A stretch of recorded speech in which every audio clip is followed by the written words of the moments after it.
కమ్మ సామాజిక వర్గానికి చెందిన వాళ్ళు అత్యధికులు. తెలుగుదేశం పార్టీ ఓటు వేయడం లేదా?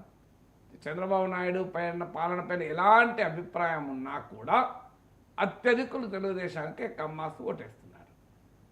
మెజారిటీ రెడ్డిస్ జగన్మోహన్ రెడ్డికి ఓటేశారు. ఇది రియాలిటీ కదా, మనం చెప్పుకోవడానికి మొహమాటం ఉండొచ్చు కానీ రియాలిటీ కదా. సో దీనికి ఏమీ ఇంకా వేరే లేదు. ఇప్పుడు మీరు సోషల్ మీడియా రియాక్షన్లు చూసినా అర్థమవుతుంది. ఆఖరికి అమెరికాలో కూడా తెలుగు అసోసియేషన్లు కులం పేరిట చీలిపోతూ ఉంటాయి. అంటే ఖండాలు దాటినా, ఖండాంతరాలు వెళ్ళినా, దేశాలు మారినా మన భావాలు అయితే మారతలేవు కదా. సో అంత సంకుచితంగా రాజకీయ వ్యవస్థ ఉంది. అంటే తెలుగుదేశం అంటే కమ్మలని, జగన్మోహన్ రెడ్డి అంటే రెడ్లని నేను అనలేదు. చంద్రబాబు నాయుడు అయినా, జగన్మోహన్ రెడ్డి అయినా, ఎన్టీ రామారావు అయినా సమాజం మొత్తానికి ప్రాతినిధ్యం వహించారు. చిరంజీవి అయినా, పవన్ కళ్యాణ్ అయినా. కానీ ఆ సామాజిక వర్గం మాది ఈ పార్టీ అని ఓన్ చేసుకుంటుంది. సో మీకు తెలుగుదేశాన్ని కమ్మాస్ ఓన్ చేసుకుంటున్నారు. అందరూ అని నేను అనలేదు. తెలుగుదేశాన్ని విమర్శించే కమ్మాస్ కూడా చాలామంది ఉన్నారు. అందరూ రెడ్లు అనలేదు. జగన్మోహన్ రెడ్డి విమర్శించే రెడ్లు లేరా? మీకు ఇప్పుడు కొడాలి నాని, వల్లభనేని వంశీ, బాలినేని శ్రీనివాసరెడ్డి, సోమిరెడ్డి చంద్రమోహన్ రెడ్డి ఆయా కులాలకు లాయల్గా ఉన్న పార్టీలు ఉన్నారా? లేరు. కులాన్ని ఎగ్జాగరేట్ చేయకూడదు మనం. అంటే కులమే మొత్తము, ఇక సమాజం మొత్తం కులం ఆధారంగా ఉంది. తెలుగుదేశంలో కమ్మాస్ తప్పేవాళ్ళు లేడు, జగన్మోహన్ రెడ్డి వెనకాల రెడ్లు తప్పేవాళ్ళు లేరు. ఇది కూడా రాంగ్ కన్క్లూషన్. ఈ ఎగ్జాగరేషన్ కూడా కరెక్ట్ కాదు. పవన్ కళ్యాణ్ అంటే కాపులు మాత్రమే, ఇది నిజం కాదు. రాజకీయ పార్టీకి అన్ని కులాల్లో ఓటర్లు ఉంటారు, మద్దతుదారులు ఉంటారు, అభిమానులు ఉంటారు. సో అందులో డౌట్ లేదు. కానీ ఒక్కొక్క కులం ఇది మా పార్టీ అని ఓన్ చేసుకొని మా సొంతది అని భావించేటువంటి ధోరణి కూడా తెలుగునట ఉంది. ముఖ్యంగా ఆంధ్రప్రదేశ్లో, తెలంగాణలో లేదు. మీరు ఏ కులము బీఆర్ఎస్ మా పార్టీ అని ఎవరు అనుకుంటలేరు కదా. బీఆర్ఎస్ కేసీఆర్ పార్టీ అనుకుంటున్నారు. సో అందువల్ల ఫలానా కులం అని తెలంగాణలో ఇది లేదు. కానీ ఆంధ్రప్రదేశ్లో ఈ ధోరణి ఉంది. హిస్టారికల్గా ఈ ధోరణే మీకు కాంగ్రెస్ పార్టీలో రెడ్ల ఆధిపత్యం ఉన్న సమయంలో కమ్మాసు ఒక ఎకనామిక్ మొబిలిటీ ఉన్న కాస్ట్, చాలా ఎంటర్ప్రెన్యూరియల్ కాస్ట్, మీకు అలాంటి వనరులు రిసోర్సెస్ ఉన్న కాస్ట్ కాస్త పొలిటికల్గా కాంగ్రెస్ రాజకీయాల్లో మార్జినలైజ్ అయిపోయారు. మీరు కాంగ్రెస్ రాజకీయాల్లో కమ్మాస్ పాత్ర చాలా పరిమితం. అప్పుడు ఎన్టీ రామారావు పార్టీ పెట్టినప్పుడు సహజంగానే ఆ సామాజిక ఫ్యాక్ట్, ఆ రియాలిటీ ఉంది కనుక, సోషల్ రియాలిటీ అంతే ఎకనామిక్గా, ఫైనాన్షియల్గా, సోషల్గా క్లౌట్ ఉండి కూడా కాంగ్రెస్ రాజకీయాల్లో మార్జినలైజ్ అయిన రియాలిటీ కాస్త కమ్మా సెక్షన్స్ను తెలుగుదేశాన్ని ఓన్ చేసుకునేలా చేసింది. అందువల్ల ఎన్టీ రామారావు సమాజం అందరి వాడు లేకపోతే, అందరి వాడు కాకపోతే కూటమికి తెలుగుదేశానికి ఇన్ని సీట్లు వస్తాయా, జగన్మోహన్ రెడ్డికి వైసీపీకి అన్ని సీట్లు వస్తాయా? అందరి వాళ్ళే. కానీ ఆ పర్టికులర్ కాస్ట్ ఓన్ చేసుకోవడం మొదలైంది. కాంగ్రెస్ రాజకీయాల్లో మీరు రెడ్లు కాంగ్రెస్ను మొదటి నుంచి ఓన్ చేసుకున్నారు. ఆంధ్రప్రదేశ్ ఏర్పడ్డాక ఆ రెడ్డి లెగసీ కాస్త పూర్తిగా జగన్మోహన్ రెడ్డి వెనకాల వెళ్ళిపోయింది. ఈ ప్రాసెస్లో కాపుస్ సైడ్ లైన్ అయిపోయారు.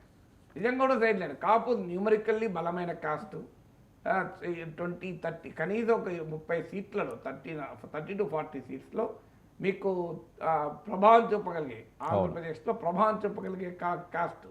మీరు కాపు, ఒంటర, బలిజ ఇవన్నీ కలుపుకుంటే, ఇంకా నువ్వు తూర్పు కాపులు, మున్నూరు కాపులు కలుపుకుంటే సరిపోతుంది. నేను అనేది వాళ్ళని కలపడం లేదు. కాపు, తెలగ, ఒంటరి, బలిజ వీళ్ళని కలుపుకుంటే కూడా ఇది వెరీ బిగ్ కమ్యూనిటీ కదా. రాయలసీమలో మీకు బలిజాసు, ఇక్కడ దక్షిణ కోస్తాలో కాపుస్, ఉత్తర కోస్తాలో తూర్పు కాపుస్ ఉన్నారు.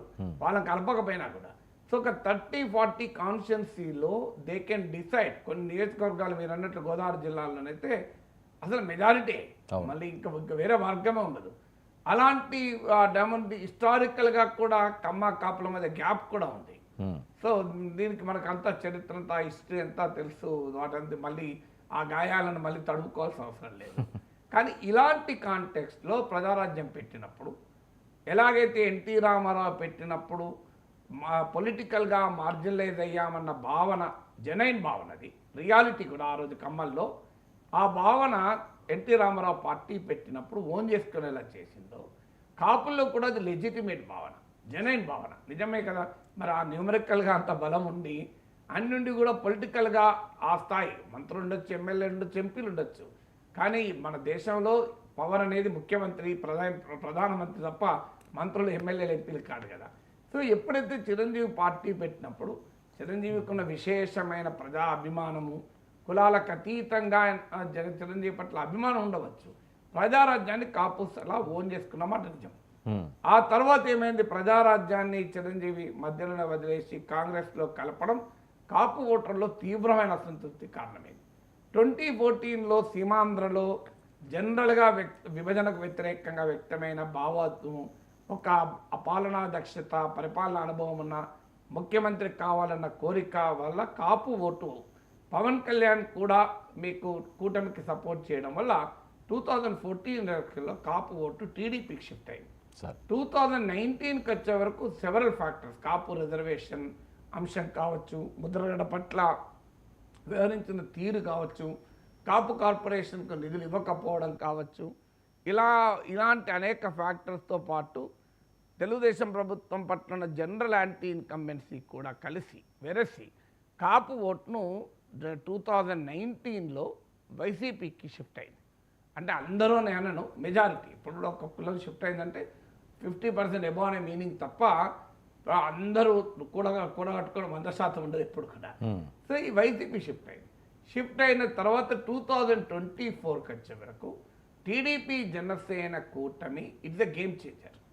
ఇది ఎందుకు గేమ్ చేంజర్ అంటే రెండు రాజకీయ పార్టీలే కాదు, హిస్టారికల్గా గ్యాప్ ఉన్న రెండు సామాజిక వర్గాలు. ఇప్పటికాలం కాదు, రంగా కాలం నుంచి కూడా ఈ గ్యాప్ ఉంది కదా, అందరికీ తెలుసు కదా. సో ఇలాంటి గ్యాప్ ఉన్నటువంటి రెండు సామాజిక వర్గాల మధ్య ఒక unnatural social కోalition, unnatural social aligns మధ్య ఒక పొలిటికల్ కోalition ఏర్పడింది. ఇది మామూలు ఇంపాక్ట్ చూపెట్ల ఆంధ్రప్రదేశ్ రాజకీయాలను మలుపు తిప్పింది. ఇది మీకు ఎప్పుడైతే అందుకే పవన్ కళ్యాణ్ తీసుకున్న స్టాండ్ తెలుగుదేశంతో కలవాలి అని రాజమండ్రి సెంట్రల్ జైలు ఎదురుగా తీసుకున్న స్టాండ్కున్న సోషల్ అండ్ పొలిటికల్ సిగ్నిఫికెన్స్ అది. ఈ ప్రాసెస్లో కూటమి విజయవంతమైంది. కాపు ఓటు గణనీయంగా కూటమి వెనకాల ర్యాలీ అయింది. దీనికి పవన్ కళ్యాణ్ పాత్ర బలపడడం కావచ్చు, టీడీపీ జనసేనల కలయిక కావచ్చు, జగన్మోహన్ రెడ్డి పట్ల ఉన్న వ్యతిరేకత కావచ్చు, ఇవన్నీ కలిసి వచ్చాయి. అందుకే ముద్రగడ, హరిరామ జోగే లాంటి కాపు వెటరన్స్ అటువైపు ఉన్నా కూడా పెద్ద ప్రభావం పడలే. ముద్రగడ మామూలు నాయకుడు కాదు కదా, జీవితకాలం అంతా కాపుల కొరకు కొట్లాడిన నాయకుడు. కొన్ని ఇఫ్స్ అండ్ బట్స్ ఉండొచ్చు, ఆయన పైన విమర్శలు ఉండొచ్చు, ఆయన రాజకీయాలపైన ఇవన్నీ విమర్శలు ఉంటాయి, కానీ you cannot undermine his contribution to the Kapu cos. So అలాంటి ముద్రగడ, ఆయన పద్మనాభరెడ్డి కూడా అయిపోయాడు కదా ఇప్పుడు, పేరే మార్చుకొని. సో అలా వీళ్ళందరూ కూడా ఈ హిస్టారికల్ కాంటెక్స్ట్లో కూటమి వెనకాల కాపు ఓటు ర్యాలీ అయిన మాట నిజం. తర్వాత పోస్ట్ 2024 ఏం జరుగుతుంది అంటే 2024 తర్వాత ఏం జరుగుతుంది అనేది మనకు చాలా కీలకం. ఎందుకు అంటే పవన్ కళ్యాణ్ ఒక చారిత్రకమైన విజయాన్ని సాధించాడు. 2019 కాదు, 14 కాదు. ఇది ఎంత చారిత్రక విజయం అంటే 100% స్ట్రైక్ రేట్. తెలుగుదేశం కన్నా కూడా ఎక్కువ, మనకు అలా కంపేర్ చేయలేము, ఎందుకంటే తెలుగుదేశం ఎక్కువ సీట్లు పోటీ చేసింది కనుక స్ట్రైక్ రేట్ల మధ్య కంపారిజన్ కరెక్ట్ ఉండదు. బట్ 100% స్ట్రైక్ రేట్ సాధించాడు. ఇది మొదటి విజయం. రెండవది, టీడీపీతో కలవాలన్న బీజేపీని తీసుకొచ్చి కలిపాడు. మూడవది, వైసీపీ వ్యతిరేక ఓటు చీలకూడదు అని ఒక రాజకీయ వ్యూహాన్ని ప్రతిపక్ష కూటమికి బలంగా ఇచ్చాడు.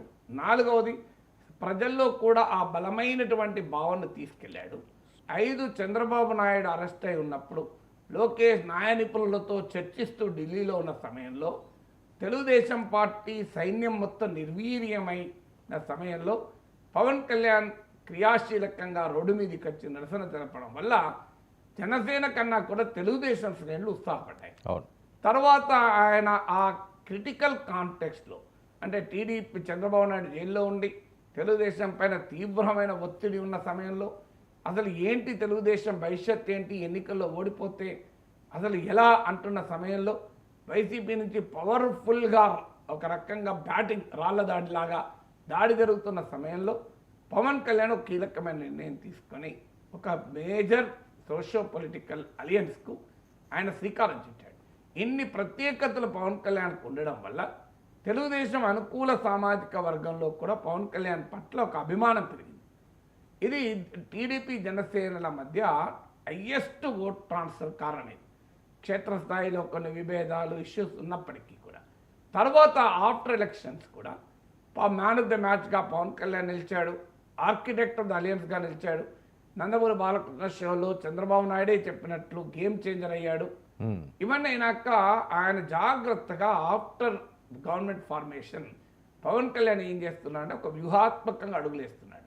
కూటమి చేసే మంచి పనుల వల్ల వచ్చే క్రెడిట్ ఏమో షేర్ చేసుకుంటున్నాడు, కూటమి చేసే తప్పుల వల్ల వచ్చే డెబిట్ ఏమో తన అకౌంట్లో పడకుండా జాగ్రత్త పడుతున్నాడు.